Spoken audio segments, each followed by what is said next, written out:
Good morning, everyone. Um, First of all, thank you for having me. I'm really glad to be here and be talking about this topic that I'm very passionate about. Um, you said my name perfectly, which is rare and unique. So, man, I really appreciate that. It's hard. I've heard it all. I've heard it all. Um, so, as I was introduced, my name is Jeff Hinderscheid. I live in Central California in beautiful Monterey County, in a unique area of Monterey County known as South Monterey County, which is often referred to as the Salad Bowl. It's the beautiful Salinas Valley that has a lot of the country's agriculture growing all around us. And it provides a very unique demographic of diversity in our population and our communities. So I have the distinct honor of working with a lot of different students, K through 12 and college levels. So um, today I'm talking about empowering students to own their mental health in the digital age. Now I know that's a mouthful, it's a long title, but it's critical to understand exactly what we're trying to do because empowerment is a word it's like a buzzword. It gets thrown around a lot. And of course we want to empower people, but how do you empower a student when your whole job is to teach them how to do stuff, right? A lot of times there's just this failure to grab on and own it. And so we're seeing some things that we want to talk about today that are specific to the digital landscape and the way things have changed over time. So we're going to go to our Already next slide done. here. All right, a little bit about me. My bachelor's degree is in drama from UC Irvine, and that's usually the part where people start to laugh a little bit, but hang in there. It provides a unique foundation for everything we're going to talk about. I'm a lifelong performer. I'm a dedicated teacher. I've worked with students everywhere, and I really enjoy the different levels of education that I've seen, both in the arts as well as in psychology. I worked as a social worker for a lot of years. I was with the County of Monterey for over a decade and eventually rose to the level of a journey level social worker 5 working in child welfare. So I've seen a lot of different things in our community, some not so great, some beautiful. And the number one thing I notice is accessibility to resources and what resources are available. There's a disconnect there. So as a parent, social worker, and now a psychology professor with Hartnell College, I kind of use all of those things to provide as much accessibility and outreach about this topic as I possibly can. I'm also an author. My upcoming book, Be Both From Blue Light to True Light, comes out in the spring of 2026. And so I'm in the revisions process of that. And it's all about this topic. It's memoirish style, but also educational in terms of what we're seeing versus what we saw just 1 or 2 generations ago and how vastly different those things are. I do keynotes on self mastery, mental health, balance, and I host the podcast Offline Expression, which is also about this topic. I have a lot of great guests that come on there. I recently had Melanie Hempy, the author of Kids, Brains, and Screens, as a guest, as well as her son Evan Hempy, who had the unique perspective because his mom would not let him have a cell phone or social media until he graduated high school. And hearing his perspective and the way he can communicate and the way he talks and what he's so grateful for is so valuable. So I hope you guys get a chance to listen to that. But I talk about this stuff all the time, is the point. I'm an entrepreneur. I've founded 2 companies. One's called Center Stage Global, which is all about helping people not have to be on a screen all day. So we do it for them, all the digital balance of their professional lives. And then Center Stage Theatrical Productions, where I work with K through 12 schools and different community groups to bring performing arts education, produce musical theater productions, and provide mentorship to groups that want to do something like that so that they understand how to do it from a holistic view. I'm also the co-founder of a place called Alma Tierra. It's a property company that's designed specifically to take properties in our community and provide access to the low income families that are marginalized and disconnected from all the bigger places that cost a lot more that maybe they can't afford. So I'm not saying all of this to impress you. I'm just saying it to tell you that I know this stuff really well, and I'm very passionate about it. And I do believe that with the right understanding and the right approach, we can make things better, especially in the classroom where all of you are doing all of your work. All right, so here's what we're going to tackle. First of all, we got issues, right? Students are overwhelmed by screens and they're overwhelmed by social media. That's I know I sound like a curmudgeony old man sometimes. I'm like, Snapchat is bad, right? I get it, and I get clowned on big time by our wonderful high school students that I work with. But the reality is, if you really talk to them about it, they know it and they will tell you that. We have some scientific statistics that are staggering that directly link that overwhelm to anxiety, depression, and a spike in poor focus in schools and sadly, even teen suicide. So by the time we get to the college level, there's a lot of students who just have this failure to launch. They just don't know how to balance all of it. So what we're going to do is we're going to approach that and we're going to try to solve it together. Okay. First, we need to understand it. A lot of people can stand there and say, that kid's on their phone too much. All right. Well, what is happening? What is actually happening to the brain and to their social learning when that's going on? And how is it affecting and impacting everything they do? We're going to use my personal method, the ACT method, A.C.T. It stands for assess, create, and take action. So that seems easy enough, and that's kind of why you want a small acronym. But the reality is, when you truly assess your situation and make your own plan and then take action with your plan, that is empowerment. That's how we can go forward and help these students. And if they learn to do it, they become better students. And all of these connect to our California SEL, social emotional learning competencies. And, that directly affects our academic performance. And so everybody's SLOs start being met. It matters because if we want to improve academic performance and we want to improve attendance, SEL skills directly improve those things. Our student learning outcomes are therefore benefited by those SEL skills being learned. And on top of that, what it does is it provides resilience, it provides lifelong balance and belonging. So that goes way beyond the classroom and ultimately leads towards a healthier society. So that's how we're going to do it. Okay. And it matters big time. So I'm sure you've all seen pictures like these two on the left. Um, Sometimes we don't even know what to do when we see that. It's a constant thing, the look down. We could joke about it, we could laugh about it. We see it in TV shows and movies, but ultimately underneath it all, I think we agree it's a little bit sad. There's something going on there. But look at that picture on the right. There's somebody doing a beautiful dance, a cultural outdoor live performing arts. We can feel that picture. And that is living life, not watching others live their lives. So if we're overwhelmed and our goal is to help them build that resilience, the idea is we will get them towards a healthier society and the ability to balance this stuff for the entirety of their lives. All right. So the nitty gritty here, I put the reality roller coaster, right? We're going to strap into this roller coaster because here's the cold hard truth.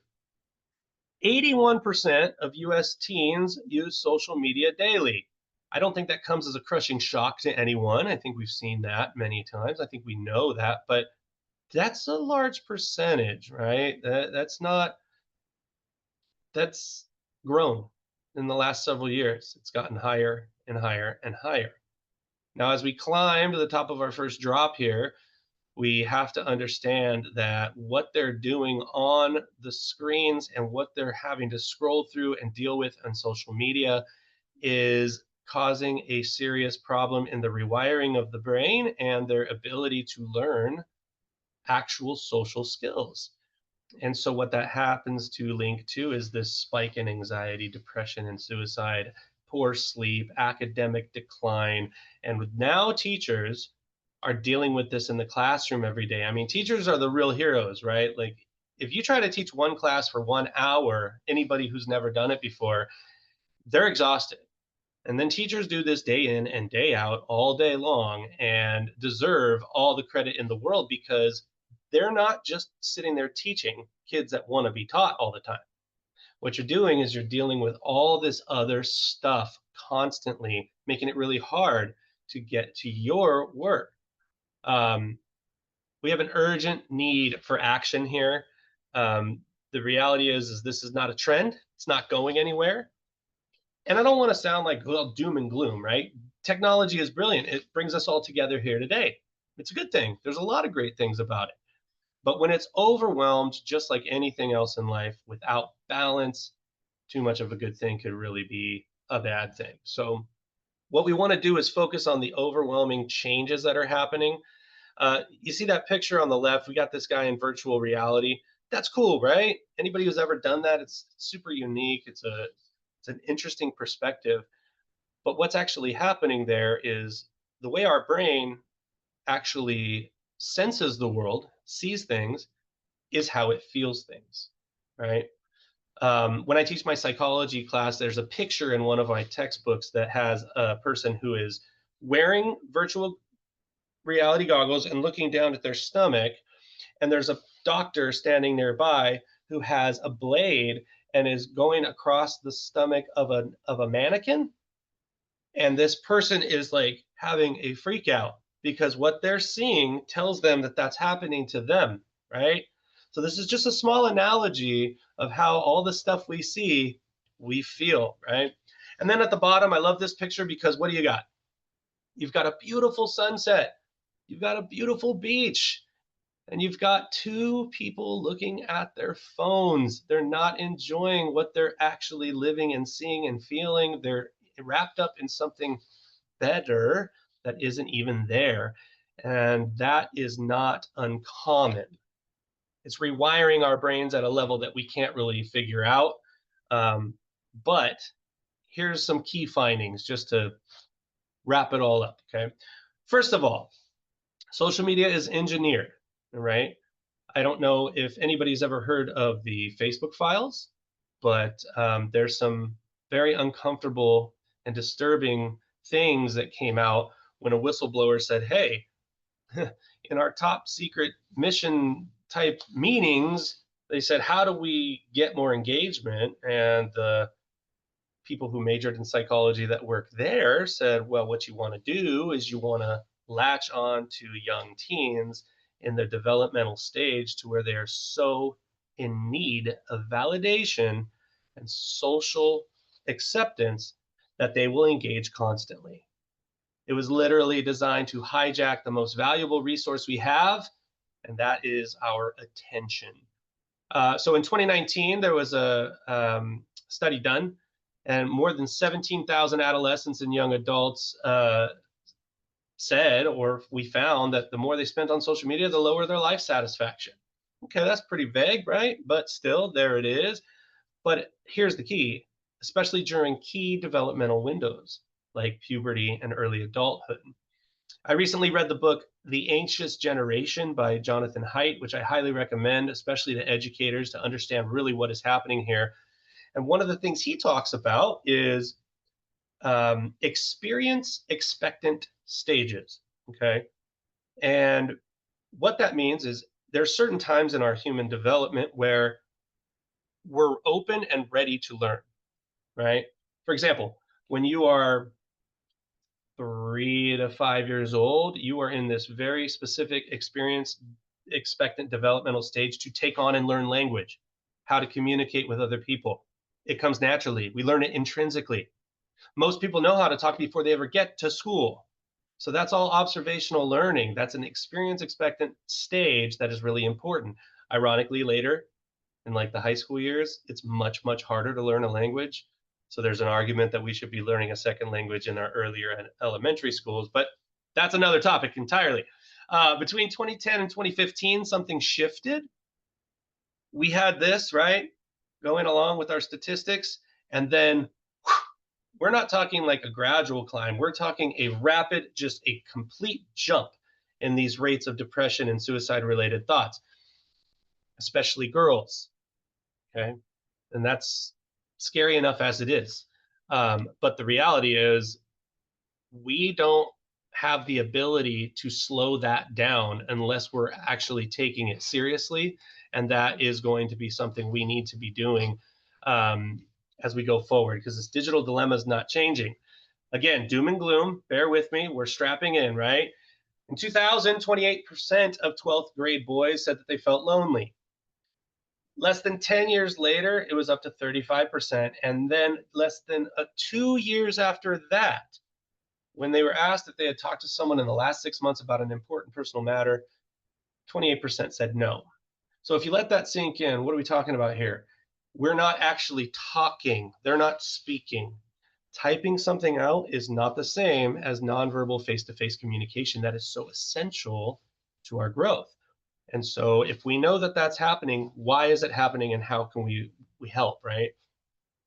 Key finding number 4 here just indicates that there was a journal of affective disorders, and it reviewed some studies about smartphone use, and it defined excessive compulsive checking tied to emotional dysregulation, and it has those direct associations with anxiety and depression. And all this comes from the amygdala, the hypothalamus, all these things, the hippocampus that are working constantly to help us with our self-preservation, help us navigate things, determine whether or not we are in danger. But when we're constantly feeling like we are and we're always up here, that's when things start to become a real big problem because we never come down. So here's some more of Jonathan Haidt's work, okay? The stuff we see. If you look here, percent of 12 to 17-year-olds, and over here, 2005 to 2021-ish, okay? So we have this climb that we were talking about in percentage, but look at that jump right from here, right around 2011 for girls. Boom. And it never really stopped. Boys were more gradual, okay? So there's a difference in the way that it's affecting boys and girls and the way we're seeing it. It's a little bit scary because um, some of what's happening to the boys directly impacts the girls, and some of what's happening to the girls directly impacts the boys, and it's all muddled up in this giant, um, scary pot of stuff inside of there.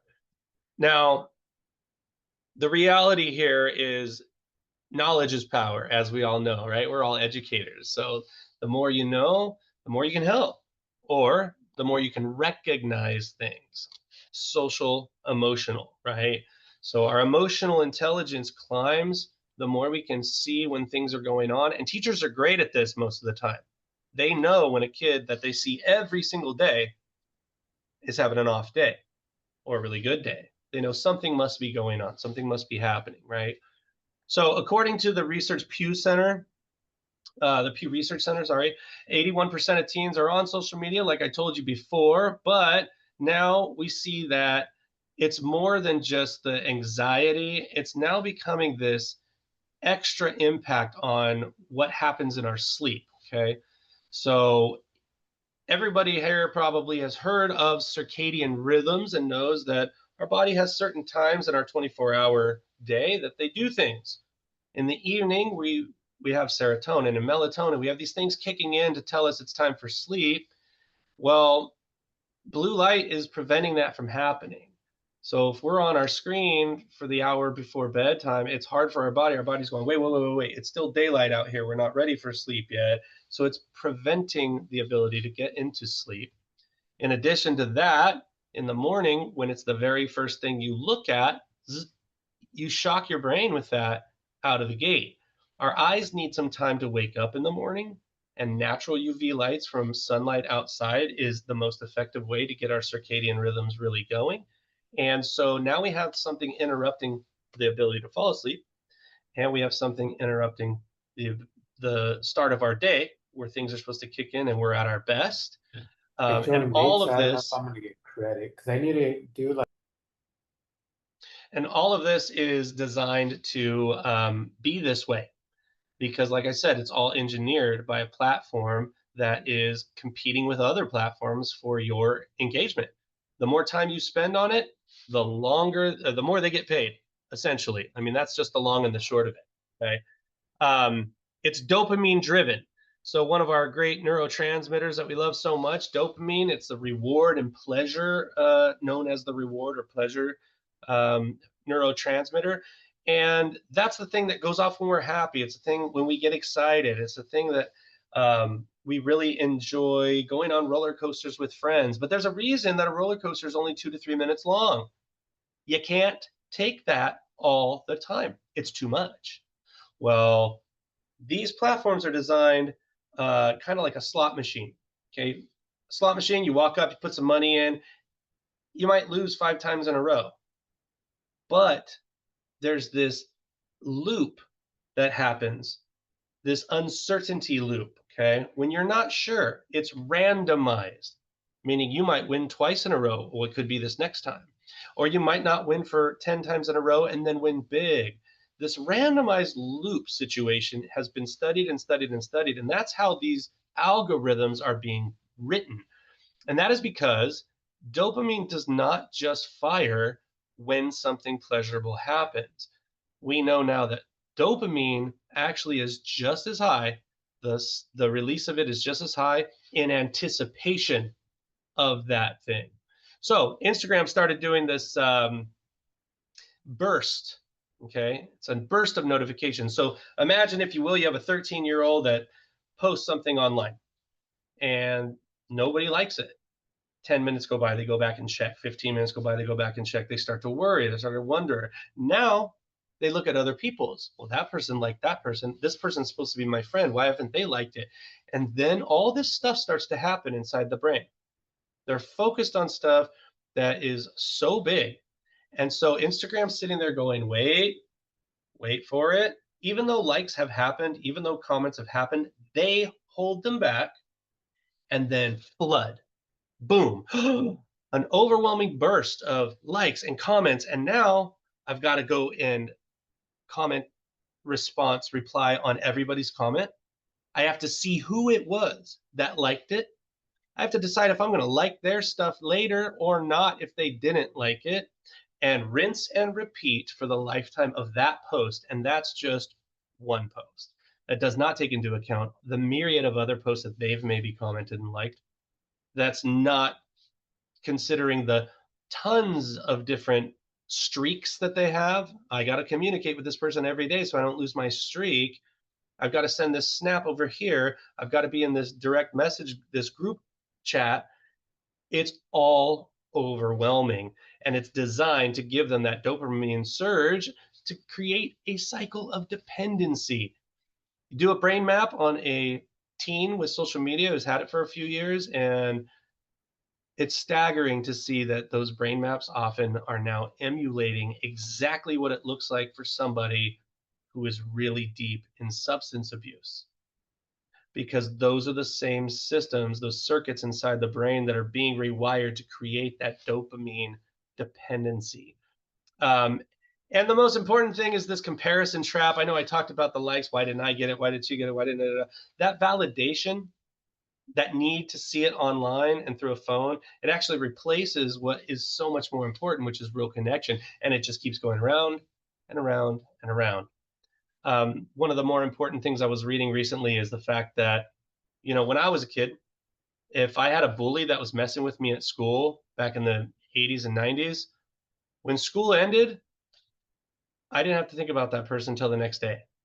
Now, not only is there one bully, there's thousands of bullies, and we see them, take them with them wherever they go. When they go into the bathroom, when they go to take a shower, laying in bed at night, in the privacy of their own bedroom, you would never let some random bullies go into the bedroom where your child is laying down trying to go to sleep. That's ridiculous. But yet, here we are in a place, in a world where students are being handed unlimited access to everything on the planet, and it fits right in their pocket. And so it is causing some serious issues. So over here on the left is just a little example of how serotonin and melatonin are disrupted when they're, you know, constantly seeing the blue light. We see that dopamine. I got to reach for that notification. And then this one's interesting on the right because you have people that are hanging out together, so they're being social, but they're not.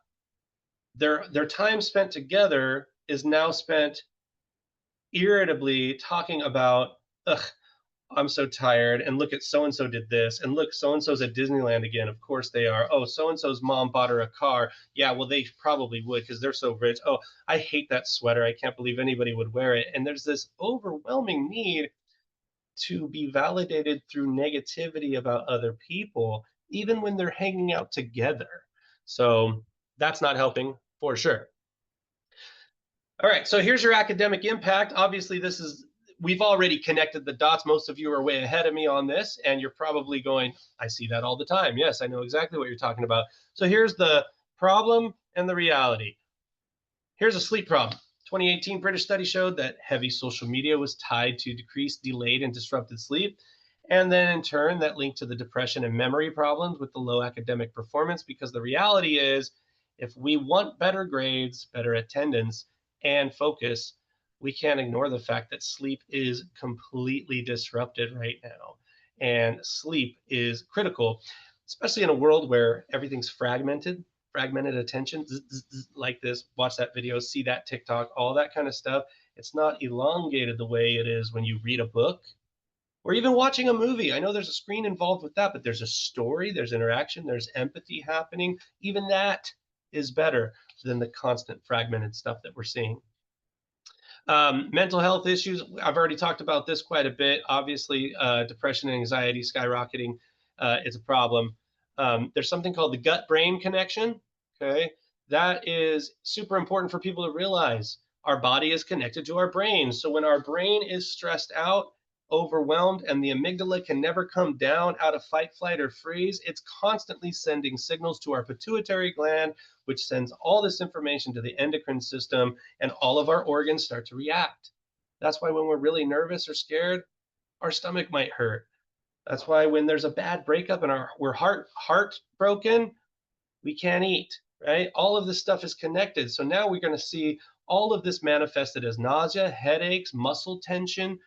How many times do you see a student go, I need to go home. I don't feel so good. Well, that might be true, but I wonder why they're not feeling good. It's something to think about, right?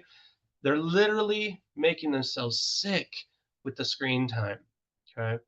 As I said earlier, there is a difference between boys and girls, right? Of course, but they express aggression very differently. Boys do it through physicality, very aggressive and macho in physical ways.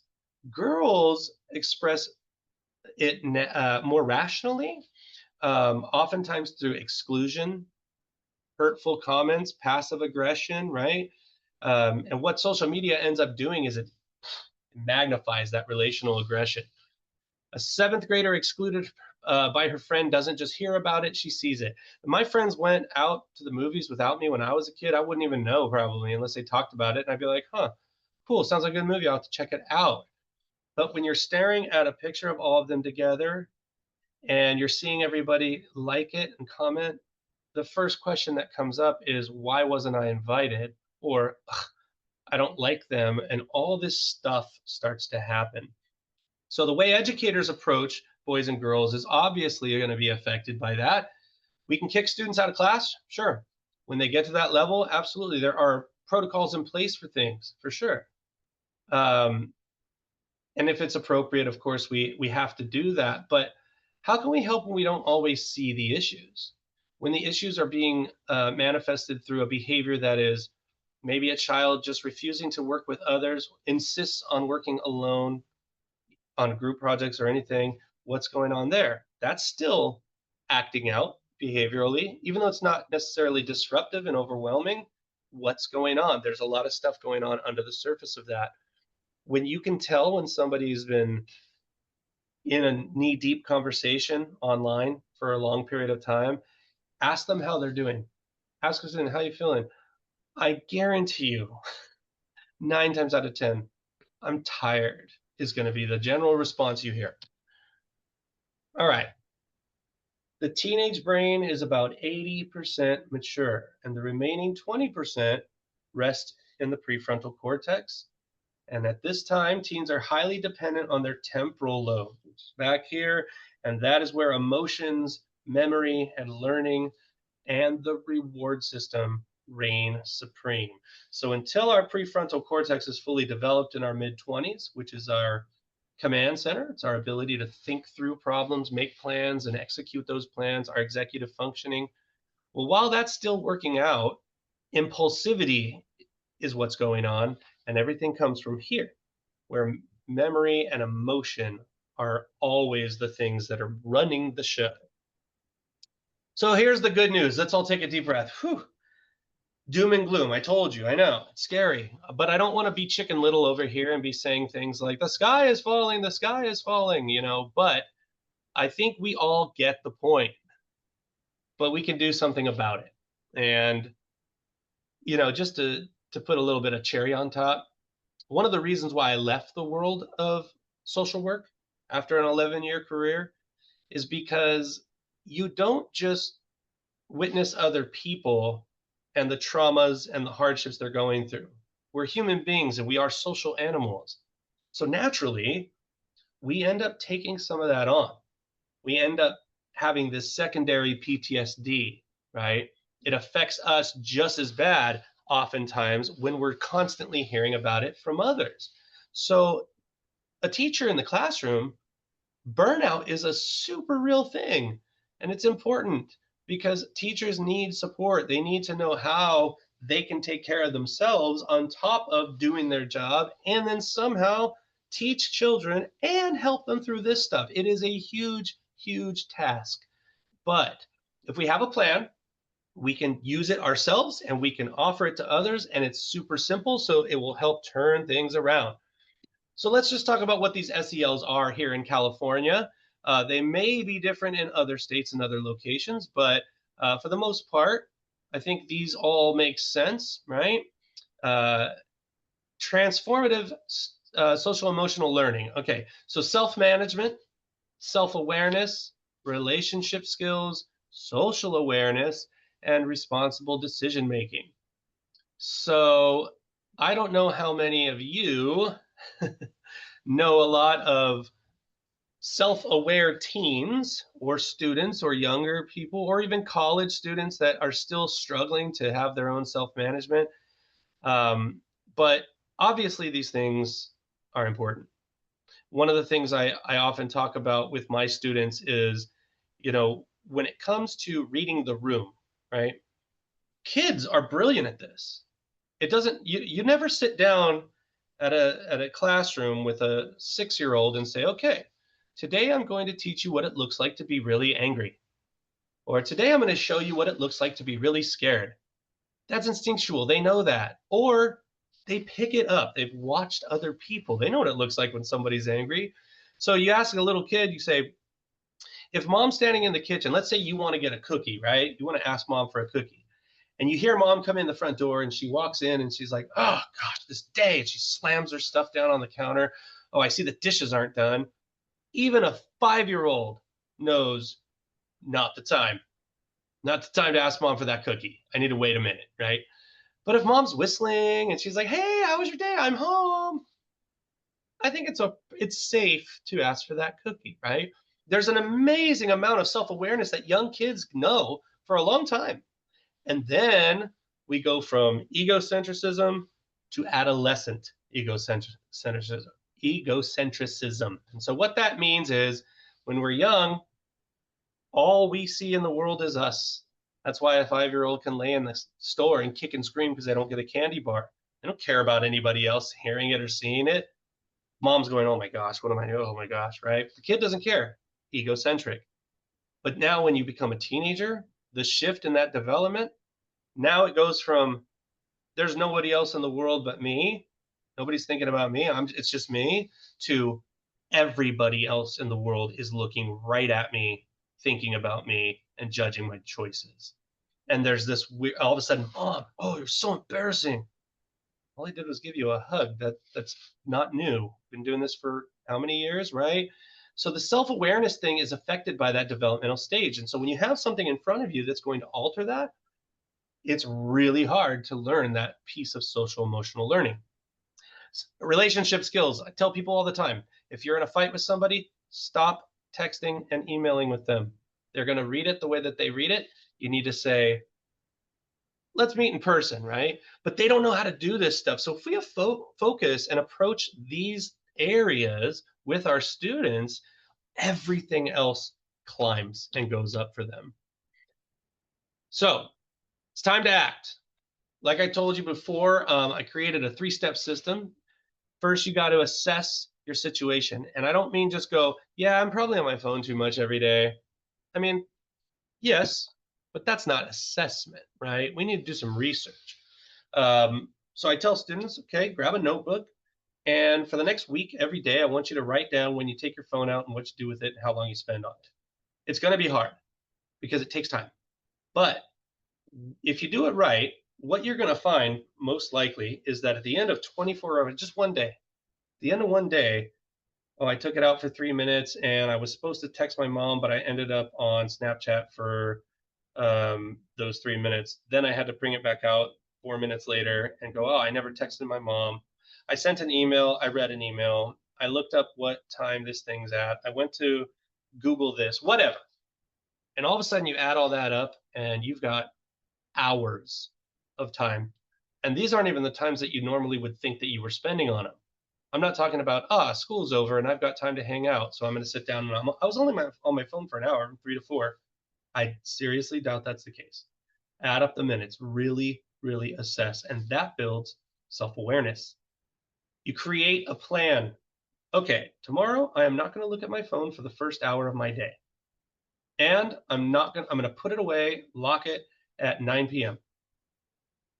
And that's going to be it. That's a good plan. It's a lot harder to do than people realize, but these are the kind of things that you can create that are easy. They're free. You can do them now. And if students start to create their own plan, they start to build self-management skills. And when you take action on that plan, all right, I'm starting it tomorrow. I didn't look at my phone till 10 a.m. It was great. And I put my phone away at like 8 and I went for a walk and I never looked at it again. Oh my gosh. You take that action, it starts to build relationship skills because now you're not looking down all the time. You're looking up and you're talking to other people that you are in school with or that you are at home with or friends that you know.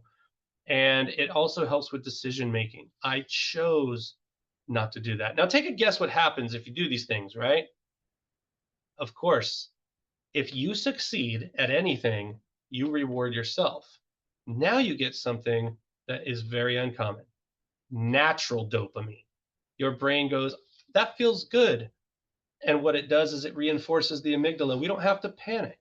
And what it does is it takes your self confidence and you go, I did that. That was awesome. We've all done the gym thing, right? Where I'm going to go to the gym every day. And you go for 2 days and then you're sore. And then you're like, well, not every day. I mean, I could skip this day. I mean, maybe I'll go next week. I went 2 days last week. I'm not going to go. Right? It's easy to have a plan fall off real quick. And adults, I mean, no judgment here. Take my advice. I'm not using it, right? But the truth is, students need help because they're overwhelmed. And so a simple plan, it goes a long way. So if you build a digital habit, what does that mean? So like in theater, in the performing arts, we rehearse daily, right? You have to practice it over and over and over again. We all know repetition is how we learn. It's important. You got to repeat it. It's the same discipline we're asking students to do with their digital habits. We want them to practice this. I'm not going to do this for a week, or I'm going to do that for a week. Or every day, I'm going to try to supplement that with a call to my grandma. I don't know, something positive. It's very hard to just cut something out, but you can replace a habit with a better one. But you can't do that without being aware. So self-awareness, you got to be honest about your use of the daily screens. And if you're not honest, we have to start over, right? How much time are you really spending? Journaling is huge. It's eye-opening. Therapists in CBT will tell you, start journaling, start writing some things, offload what's going on, and it could start to make you feel better. You're basically taking a bucket and getting water out of the boat while it's sinking, right? Nobody wants that boat to sink, so we got to start doing that. That self-awareness will be a foundational key for change, and it also builds all the other things we talked about already, like empathy, It builds confidence. It builds self-esteem. It builds teamwork, the ability to communicate with a diverse group and work together towards a common goal. All of that starts to build when self-awareness is impacted in a positive way. All right, so now we're going to create this plan. What do we do? So this is the part where people really start to struggle usually with this, because when you assess your situation, it's kind of like the beginning of this presentation, right? Super depressing, all doom and gloom. Oh man, this guy's great presentation, guys. Happy Friday, right? No, no, no, no, no. We get to that point, and then what do we do with that information? That's the question, right? You got to figure something out that works for you, and everyone's a little bit different, but here's something that can help. Okay, I've created these three pillars of this plan creation. Okay, first of all, consistency over intensity. Ask any physical trainer at a gym; they will tell you it's not always about bench pressing 300 pounds. It's about, like, one time, it's about bench pressing 45 pounds 20 times. Repetition, right? The consistency, can I do it repeatedly? If it's too overwhelming of a goal and it's not achievable, then you're setting yourself up for failure. So the consistency is way more important than the intensity of it. Second one is trackable routines. How do we measure it? We got to have measured deliverables, right? We all know that as teachers and educators at every level, K through college, you know. But if a student is taught how to make a trackable routine, how are you going to count it? How do you know? Are you going to set an alarm? What tools do you have available to you? Let's see how we can find out if it's working or not. And then some built in grace for when you fail. Nobody's going to get everything right every time. So you have to be able to forgive yourself and move on.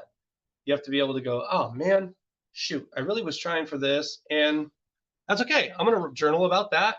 This is what I ended up doing. So tomorrow I'm going to try again. Just admitting it and having the humility to go, I didn't do that the way I wanted to, and now I'm going to try again. That gives yourself grace. And now there goes confidence, esteem, all those things start climbing once again. But in order to do it, we got to know why. A lot of people go, I'm going to do this because I just don't want to use my phone as much. Okay, let's get more specific, right? What do you want to do? I would like to be able to go for two 15-minute walks a day. I don't know, whatever it is, right? I would like to spend more time with my aunt who's sick and she lives just down the street. And I just say I don't have time so often, but I would like to do that. Most students do not want to fail. They don't want it. They don't go into school and go, can't wait to get an F in this class. Nobody does that. They want to succeed. They just literally almost don't know how sometimes. Obviously, it's not all students, but you know what we're talking about here. We're talking about the overwhelming majority in a lot of places. But here's the question: do they know what they need to succeed? So that's what we're talking about, habits. I tell my students sometimes, if you study for 30 minutes a day, set a timer, put the phone away, and at the end of 30 minutes, at the end of a week, you got 3.5 hours of studying in. Study for an hour a day, 1 hour. When the hour timer goes off, shut the book, turn it off, reward yourself. Go get a coffee, go get an ice cream, you know, scroll through your phone for 15 minutes. I mean, reward yourself when you do those things. That's 7 hours of productive work towards a goal that you said you had. You're helping yourself be successful by doing something, and it's little bits like that. So teaching those habits is going to be way more important. Students need to know that this is happening to them. Sometimes they don't even realize. And it's very hard to talk to some students depending on the age, right? The middle school to junior year of high school age can sometimes be that group that they maybe a little argumentative. They know everything, and what you have to say actually doesn't matter, right? We get some of that sometimes too. But if we provide them with these statistics, we might see that they go, wow, I did not realize that. And maybe not, but you never know. It's important that they understand why these things are important, though. Okay, taking action. So here's some things that they can do. And it's always easier when it's done together. First of all, accountability partners have been known to be wildly successful. If you have a partner or you have a group, people that are interested in helping and doing this with you. It's going to make a big difference, right? Somebody that can hold you accountable. Hey, don't do it. Don't do it. I'm not doing that. Don't do it. And you're like, ah, come on, let's go do something else. All right. Sometimes you just need that. I recently played a game of freeze tag with a group of kids. Okay. And this kid was it, and he was running around trying to get everyone. And as soon as he would tag someone and they were frozen, he would turn his attention to someone else, and that someone else would come and unfreeze that person. And this went on for about 5 minutes. And I said, okay, pause. Now we're going to keep going, and I'm going to join you. Me and you are both it now. We had them wrapped up in about 30 seconds. And I told them the reason this is important is because sometimes strength in numbers could be effective just by one person. And sometimes we can't complete the task at hand by ourselves, and we have to be able to ask for help. And having a partner could be the game changer that you need. It could flip the script, and all of a sudden your goal could be accomplished much quicker, and you'll feel good about it and build a relationship, right? So that's also important. Decision making is tough at that age, as we talked about. This guy up here kind of running amok, not really doing its job yet, kind of all over the place until we're about 25 years old. So how do we train it to make better decisions? Well, the reality is most of us can make better decisions if we use our critical thinking, and students are no different. They're smart. Sometimes we want to pretend like we're not smart, but they're smart. They just need all of the information and then help to weigh through it all, do their critical thinking to come to a reasonable decision. So if they've made their own plan after assessing their own situation and now they're taking action on their own plan, that is the general function of decision making. That is executive function at its core, and that's training for the prefrontal cortex to latch onto way before they even get it to be fully developed. Finding a team, replace habits, don't remove them, pause, pivot, progress. One of the most astounding things to me in the world of self awareness and executing your own plan is sometimes we have this inability to stop and look at it and go, huh, that's interesting. Why did I do that? So I saw that and then I said this. That's so interesting. Just a little couple seconds of self assessment in the middle of the live action of your day, it goes a long way. You'll hear psychologists refer to it as naming it, right? Or if it's a bigger issue, you'll hear it called unpacking, right? Like, let's really dive into the meat and potatoes of what's going on here. Here's a little example. I had a student email me this morning. So we're in week 8 of our semester, and we just had a midterm on Monday. And I got an email that said, Professor, I'm still not able to get into my textbook because I haven't had a chance to purchase it yet. I noticed that all of those assignments are now locked and closed. Is there any way that you can reopen them? I'm planning on getting the book this week. You can imagine what I said. Let's break this down. I have a question for you. When you say I haven't had a chance, when we are in week 8, after 2 months, what exactly do you mean? If this is a financial constraint, something that you're going through, a hardship, there are a lot of resources available to you. I'm happy to help you in that way. But this is a very vague statement. I haven't had a chance to.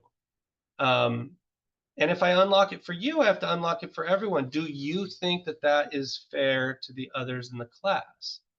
Also, they're all due by Monday when the midterm happened, and now it's right after the midterm, and none of them have been done. I'm going to be very honest with you. You're going to have a really hard time passing this class.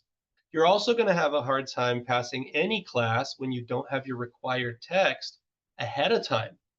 So I'm not saying this to be harsh. I'm saying this to be honest and firm and consistent with you. But I don't know how to help unless you start taking a little bit of effortful action yourself. So if you have the book, once you purchase the book, email me back and we'll see what we can do. But that kind of stuff happens all the time. I think we all know very well, haven't had a chance to means I just never did, right? And that's okay. But I'm not going to enable that, right? We have to help them find a team. We have to help them get new habits, help them go, okay, I made a mistake here, and now I need to pivot, and how can I make it right? And when they have to sit in that, sometimes they'll make a brilliant, remarkable decision to be better on their own. It's an intrinsic change in attitude. It just has to be intentional. All right, so here's a case study. This is Julie here. By assessing her habits, creating her new evening routine without screens, and teaming up with a peer for support, she experienced better sleep. Better sleep led to more focus. And all of a sudden, lo and behold, she was smiling more. She was having more fun with people. She was talking to everyone, and she had improved grades within weeks. Never underestimate the power of small steps. They really can make a huge difference, especially when it comes to the challenges of social media. So, what can teachers do? What's a practical application in the classroom to affect these student learning outcomes? Well, here's some ideas, okay? And I know, trust me, don't hear what I'm not saying. You have enough to do. I am not saying, here's more work for you. No way. I understand. I'm saying that if we can implement some other strategies as well, there might be a huge change in the way the other jobs that are really hard get a little easier as they start to rise to the occasion, right? So build in reflection time. There's a teacher here at King City High School. Every day for her honors English class, she has them pull out their journal and do 1 minute of journaled reflection about what happened with them in the last 24 hours. The whole thing takes about 5 minutes. Get your stuff out, write for a minute. Sometimes she lets it go longer as people are like feverishly just getting stuff out. And she has found that in less than 4 months, 3 months, all of a sudden, that class is participating. They're talking about stuff. They're talking to each other. The phones aren't even a problem. This has changed the way she's able to reach her own goals as an instructor just by doing this one little thing. And she's now doing it for all of her classes. Use phone baskets. Now, this one's tough because a lot of people, kids, you're the enemy, right? I'm not giving you my phone. Oh, they're so mean, right? But the group effort is huge. Our middle school recently did this. No phones. In 1 year, the eighth grade school or class that had gone to the high school and the freshman class, they were a really intense group. The following year, the eighth grade students that went into the high school are all actively involved in their studies. They're all talking and communicating with one another in class. They never look at their phones. They don't need it. They learned how to be in school together as a cohort without it. And when the group has to do it together, it is way more impactful than saying that my child or that student can't have it or whatever. They're lost and they're at a disadvantage in their social work, right? And incorporate unplugged group projects. Super fun, easy. Most of you probably already do that, but an unplugged group project, go meet with other classmates at Starbucks and do an observational naturalistic research on all the people you see and write it down, whatever. Experiment with digital detox, quizzes, games, with a phone and without. You could do an experiment. You could put everybody, half the class has their phone on their desk, a third of the class has their phone in their pocket, a third of their class leaves their phone outside, and you do a project and see how we all do. You could find a lot of stuff and then talk about it. So today we talked about all of these student learning outcomes, okay, and how they're affected specifically by the ACT plan, which is a direct result of helping them with their social emotional learning. So the SLL students will identify their own triggers. They'll develop their own emotional regulation strategies. This is empowerment at its core. They will do it. And it's all the link through encouraging the daily reflection, helping make a plan that's screen free, and taking some action. In addition, students will demonstrate thoughtful decision making by setting healthy screen time limits. They're having to use that prefrontal cortex before it's even fully developed. It links through creating their own planned boundaries and they assess their own situation. They also will communicate with one another. Maybe somebody says, you know what works for me is when I do this, this, and this. And they go, oh, that's a good idea. I'll try that too. Now we have relationship building. Once that SLO hits, or what's that social emotional learning goal hits, all of a sudden the learning outcome starts to be way more achievable for them because now they're looking at everything through that lens. They'll collaborate to reduce social media pressure and support peer mental health. Now, this is a buzzword in the world right now: mental health, mental health, mental health. Kids love to say that they're all on top of the mental health. They know everything about it because of social media. The irony punches you in the face, right?